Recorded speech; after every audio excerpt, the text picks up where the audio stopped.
OK. So what have you been up to for 20 years? Choose life.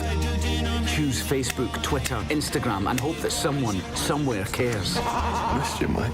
I missed you too, Spud.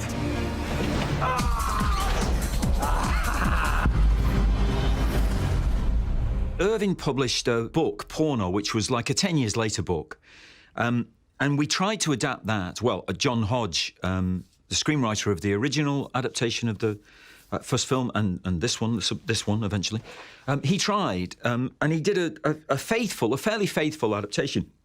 In film terms, it just didn't work. And we got together in Edinburgh about 18 months ago for a final goal because the 20th anniversary which felt like, Leighton, if we're not going to do it now, we'll never do it. So we should have one last go at it. And we sat up in Edinburgh and there's no great moment, revelation moment or tipping point. And I don't think John felt there was one as well. But we talked, we read that original script, we read stuff from the books, we talked and met some people and got back into the vibe of the city and Irving was there. And John went away and then he wrote something very, very personal. He didn't really write an adaptation of a book. There are sequences and elements that are drawn from both books, actually. But he wrote something much more personal, I think, about himself through the prism of these characters and really about ageing, I suppose. And it was extraordinary reading it. And I knew immediately that I should send it to the actors. And not only that, I knew they would do it as well. It was an amazing script to read and a very strange experience to be reading characters that we know and love so well and that were so important to us. And it's still so vivid and alive. They're so well drawn, you know, those characters by Irvin Welsh and also by John Hodge, the screenwriter. And it was a very extraordinary reading, you know, every page. Where did it all go wrong? Where did it all go wrong? Where did it all go wrong? Where did it all go wrong? The best you can say is that every single one of these characters were in exactly the place I would want them to be. Spud, you know, still struggling with drug addiction, and Sick Boy still being a chancer, Begbie being in the nick. I mean, where else could these characters be? So it was a relief to see that and to come across these characters 20 years down the line.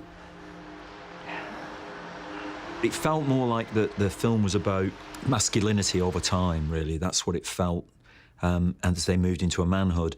And using the word manhood, you then start to use the word father figure, and you realise that the film is littered with children, you know, that they have fathered, and they're often, well, they are all disappointed children.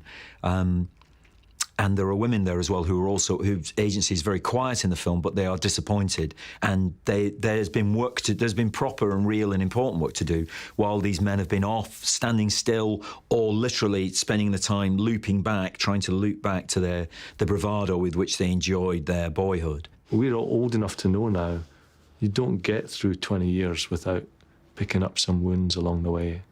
And 20 years does a lot to a person, and it's not a picnic. You know, there's great stuff that that brings you joy, but there's also things that you struggle with to overcome. And Spud's journey through this is always, certainly now more than ever in this story, to become a better man.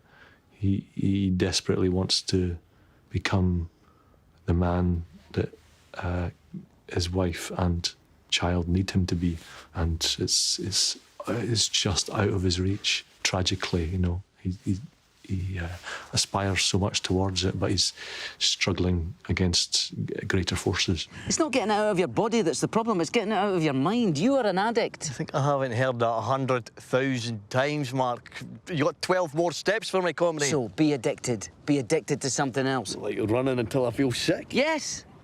Or something else. You've got to channel it. You've got to control it.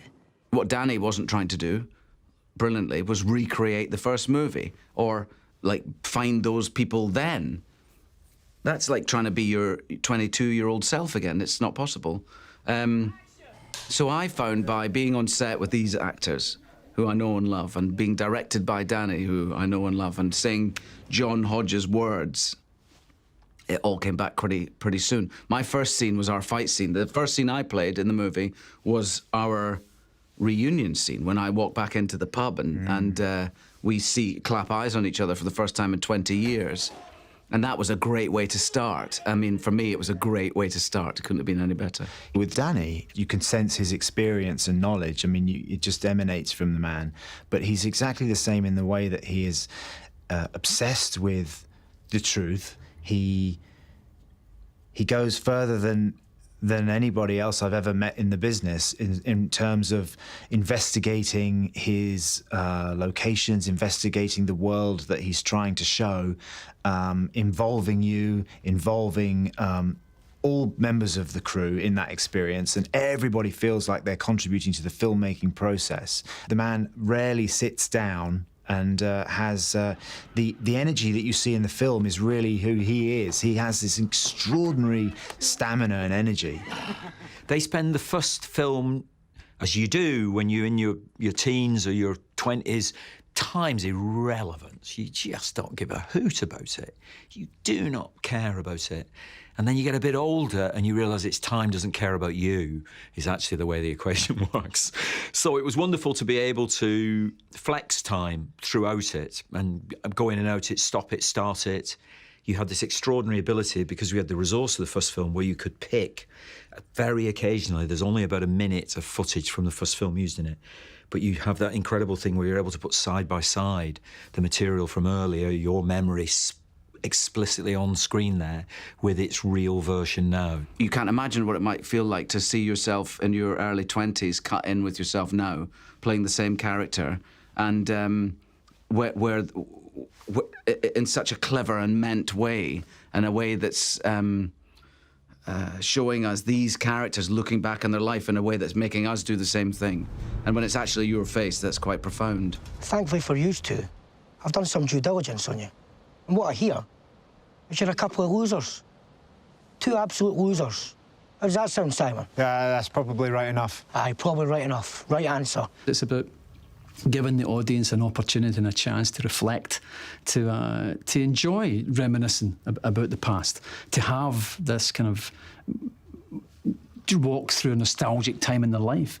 Because the 90s, certainly when the first film came out, it's kind of special time. You know, we'd been through 1,000 years of Conservative rule, and we were suddenly in a Labour government. There was a kind of, an explosion, a kind of almost like a zeitgeist of culture in film and in art and in music.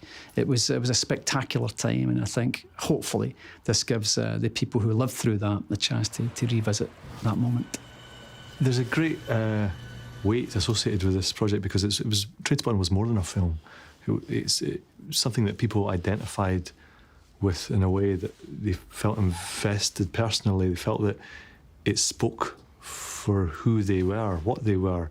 They felt recognised by just the birth of the original film.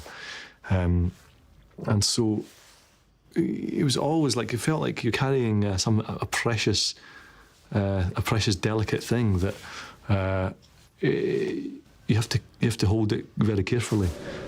We tried to approach it with the kind of innocence that we had in the first film, in a way. And that's easier because it was the actors were back again, and that relationship quickly re-established itself. God knows why, but we get on very, very well, the four of us, and the four of them and me, and we've been able to work quickly and dynamically and excitingly, and they're very, very different, each of them, and yet none of it's become a problem, and that's over 2 films now. You know, that equation, that chemistry, that alchemy.